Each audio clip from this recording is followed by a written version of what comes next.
علامہ نفیس احمد صدیقی۔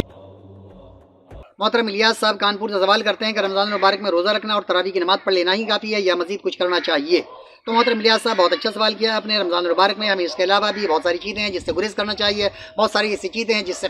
جس کو ہمیں کرنا چاہیے۔ تو رمضان المبارک کے حوالے سے جہاں بہت ساری چیزیں ہیں جس کو ہمیں چھوڑ دینا چاہیے، ایسے تو غیر رمضان میں بھی چھوڑنا چاہیے، غیر رمضان میں وہ چیزیں حرام اور ناجائز ہیں، لیکن جب رمضان المبارک کا مہینہ ہو تو اس میں ہمیں بہرحال ان چیزوں سے بہت زیادہ گریز کرنا چاہیے، جیسا کہ صحیح بخاری حدیث نمبر 1903 میں ہے کہ آپ صلی اللہ تعالیٰ علیہ وآلہ وسلم نے فرمایا کہ اگر کوئی شخص روزہ رکھ کر جھوٹ بولنا اور دغا بازی کرنا نہ چھوڑے تو اللہ تعالیٰ کو اس کی کوئی ضرورت نہیں کہ وہ اپنا کھانا پینا چھوڑ دے۔ تو اس سے پتہ چلتا ہے کہ ہمیں رمضان المبارک میں بالخصوص روزہ رکھنے کے بعد یہ جھوٹ بولنا، دغا بازی کرنا، غیبت کرنا، چغلی کرنا، حسد کرنا اور ایک دوسرے سے منقطع کرنا، بات چیت بند کر لینا، ان تمام چیزوں سے ہمیں بچنا چاہیے، گریز کرنا چاہیے۔ بعض لوگ ہیں شادی کے بعد اپنے ماں باپ سے الگ ہو جاتے ہیں اور الگ ہونے کے بعد اپنے ماں باپ کی خبرگیری نہیں کرتے، اسی طرح بھائی بہنوں سے ان کی نا اتفاقی ہو گئی ہے، ان کے یہاں جانا آنا انہوں نے منقطع کر دیا ہے، تو ان تمام چیزوں کو بحال کریں، کیونکہ اللہ کے پیارے نبی صلی اللہ تعالیٰ علیہ وآلہ وسلم فرماتے ہیں، صحیح مسلم حدیث نمبر 6521 میں ہے، قطع رحمی کرنے والا جنت میں داخل نہیں ہوگا۔ تو بتائیں اگر کسی نے اپنے ماں باپ سے اور سگے بھائی بہنوں سے منقطع کیا ہوا ہے تو جنت میں کیسے داخل ہوگا؟ وہ روزہ رکھ رہا ہے، نمازیں پڑھ رہا ہے، سب کچھ کر رہا ہے، لیکن اللہ کے نبی فرماتے ہیں کہ قطع رحمی کرنے والا جنت میں داخل نہیں ہوگا۔ تو ان تمام معاملات کو ہمیں ٹھیک کر لینا چاہیے۔ اب رہا یہ کہ ہمیں کرنا کیا چاہیے، تو اللہ کے پیارے نبی صلی اللہ تعالیٰ علیہ وآلہ وسلم یوں تو بڑے سخی تھے، لیکن سخاوت کے معاملے میں رمضان المبارک میں آپ کی سخاوت میں اور زیادہ اضافہ ہو جایا کرتا تھا، جیسا کہ صحیح بخاری حدیث نمبر 1902 میں ہے کہ اللہ کے پیارے نبی صلی اللہ تعالیٰ علیہ وآلہ وسلم بہت زیادہ سخی تھے، لیکن رمضان المبارک میں آپ کی سخاوت ایسی ہوتی جیسے تیز ہوا چلتی ہے، اس سے بھی زیادہ آپ سخاوت کیا کرتے تھے۔ تو ہمیں رمضان المبارک میں لوگوں کی ضرورتیں پوری کرنی چاہیے، کیونکہ ایک حدیث پاک میں گئے کہ اللہ کے پیارے نبی صلی اللہ تعالیٰ علیہ وآلہ وسلم فرماتے ہیں، صحیح مسلم حدیث نمبر 6853 میں ہے کہ جس نے کسی مسلمان کی دنیاوی تکلیفوں میں سے کوئی تکلیف دور کی تو اللہ تعالیٰ اس کی قیامت کی تکلیفوں میں سے کوئی تکلیف دور فرمائے گا۔ اندازہ لگائیں کہ دنیاوی تکلیفوں میں سے اگر ہم نے کسی کی تکلیف کو دور کر دی ہے، لوگوں کی تکلیفیں مختلف ہوتی ہیں، تو ہم نے ان میں سے کوئی ایک تکلیف دور کر دی تو اللہ تعالیٰ قیامت کی تکلیفوں میں سے ہمیں ہماری تکلیفوں کو دور فرمائے گا۔ دنیاوی تکلیفیں تو عارضی ہیں، وقتی ہیں، اگر اس کو ہم نے دور کر دی تو قیامت کی جو تکلیفیں ہیں وہ تو بہت لمبے عرصے تک ہوں گی، اس تکلیف کو اللہ تعالیٰ دور فرمائے گا۔ اب دنیاوی تکلیفوں میں بہت لوگوں کی مختلف تکالیف ہیں، کسی کے بچے کی فیس ادا نہیں ہوئی ہے، اس کے بچے کو نکال دیا گیا ہے یا نکالنے کی دھمکی دی جا رہی ہے، آپ نے جا کر اس کے بچے کی فیس ادا کر دی ہے، اس کا بہت بڑا مسئلہ آپ نے حل کر دیا ہے۔ اسی طرح کسی کا بجلی کا بل، گیس کا بل زیادہ آ گیا ہے، اس کے بجلی کو یا گیس کو منقطع کر دیا گیا ہے، آپ نے جا کر اس کے بجلی کے بل کو ادا کر دیا ہے، ادا کر کے ان کے اس لائن کو بحال کر دیا ہے۔ کسی کے گھر میں پانی نہیں ہے، آپ نے جا کر اس کے گھر میں ایک ٹینکر پانی گرا دیا، 2200 سے لے کر 2600-2700 میں ایک ٹینکر پانی آ جاتا ہے، میٹھے پانی کا ایک ٹینکر گرا دیا ہے۔ آپ اندازہ لگائیں پورے رمضان وہ لوگ اس پانی کو استعمال کریں گے اور اس سے سحر و افطار کریں گے، پورا کا پورا ثواب ان کو بھی ملے گا اور آپ کو بھی ان کا پورا ثواب حاصل ہوگا، ان کے روزہ رکھنے کا، ان کے افطار کرنے کا اور ان کے سیری کرنے کا پورا ثواب آپ کو حاصل ہوگا۔ تو اسی طرح ہمیں رمضان المبارک میں یہ بھی کرنا چاہیے۔ اس کے علاوہ اگر کسی کے گھر میں راشن نہیں ہے اور اس کی وجہ سے پریشان ہیں،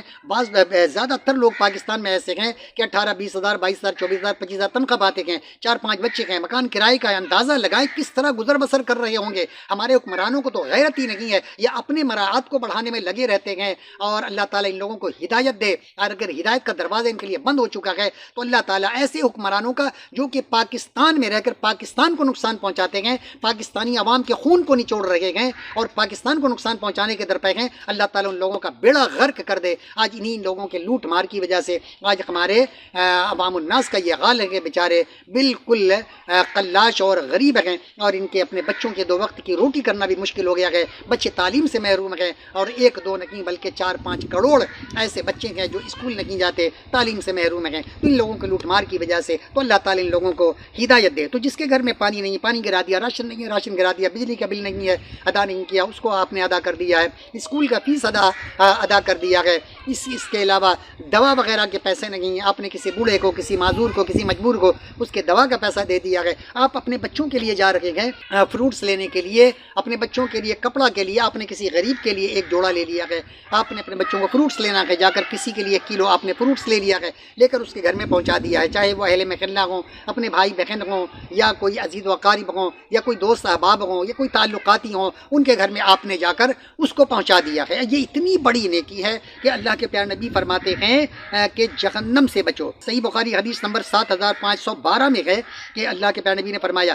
جہنم سے بچو خواہ کھجور کے ایک ٹکڑے ہی کے ذریعے ہو. پھر آپ نے فرمایا جہنم سے بچو خواہ ایک اچھی بات کے ذریعے ہی ہو. کھجور کا ایک ٹکڑا، آپ اندازہ لگائیں کھجور تو ایک چھوٹی سی شے ہے، اور اس کا بھی اللہ کے نبی فرماتے ہیں کہ اگر اس کا ایک ٹکڑا بھی تمہارے پاس ہے تو اس کو کسی کو صدقات و خیرات کر کے تم جہنم سے بچو. تو اندازہ لگائیں کہ معمولی سی شے بھی اللہ کی راہ میں خیرات کرنا اتنی بڑی نیکی ہے کہ اللہ کے پیارے نبی فرما رہے ہیں کہ تم ایسا کرو گے تو تم جہنم سے بچو گے. اگر یہ بھی نہیں تمہارے پاس ہے تو کسی کو تسلی دے دو، کسی کا حوصلہ افزائی کر دو، کسی سے اچھی بات کر دو کہ جس سے اس کو خوشی حاصل ہو جائے. تو اندازہ لگائیں یہ بھی ایک بہت بڑا صدقہ ہے، اور اس سے بھی اللہ کے نبی فرماتے ہیں کہ بندہ جہنم سے بچ رہا ہوتا ہے. یہی نہیں کہ مال و دولت خرچ کرے، لیکن اگر مال و دولت ہمارے پاس ہے تو ہمیں چاہیے کہ ہم اس کو اپنے غربا و مساکین کی دادرسی کریں، ان کی ضرورتوں کی تکمیل کریں. ہم اگر ایسا کریں گے تو یقیناً ہمارے روزے میں 4 چاند لگ جائے گا. اور رمضان المبارک میں تو جو چیز ہم غیر رمضان میں کرتے ہیں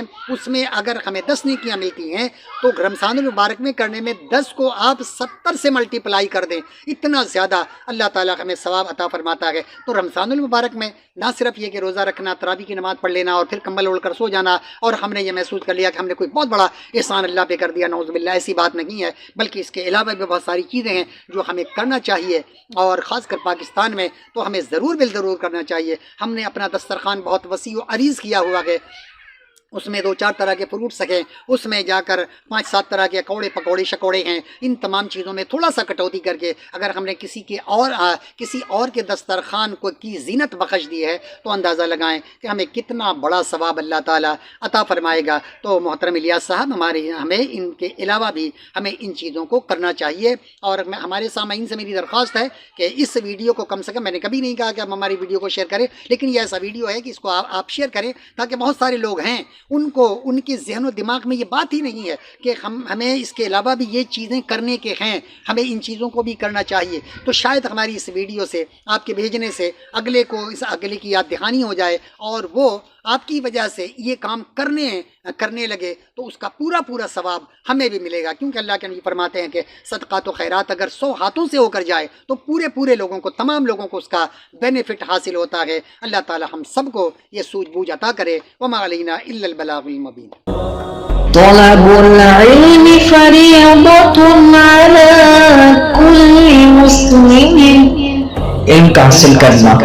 ہر مسلمان مرد عورت پر فرض ہے.